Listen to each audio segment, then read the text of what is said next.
कराची से, जहां कुरंगी से हमारे ब्यूरो चीफ जावेद महमूद आराई की रिपोर्ट के मुताबिक थाना Awami colony SHO sub inspector Syed Farasat Hussain ने पुलिस पार्टी के हमरा 24 घंटों के दौरान मुख्तलिफ पुलिस कार्रवाइयों के दौरान 3 मतलूब मुल्जिमान को गिरफ्तार किया। पुलिस ने पहली कार्रवाई के दौरान मतलूब लिस्टेड मंशियात फरोश मुल्जिम को गिरफ्तार किया। मतलूब लिस्टेड मंशियात फरोश मुल्जिम का काशिफ दादू शेख के कब्जे से आधा पाव के करीब आइस नशा बरामद किया गया।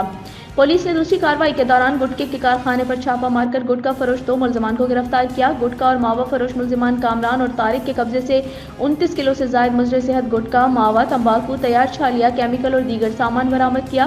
गिरफ्तार मुल्जिमान आदि जराइम पेशा हैं और पहले भी पेशतर मुकदमात में गिरफ्तार होकर जेल जा चुके हैं। गिरफ्तार मुल्जिमान के खिलाफ मुकदमा दर्ज करके मजीद इंटेरोगेशन के लिए तफ्तीशी हुकाम के सुपुर्द कर दिया गया।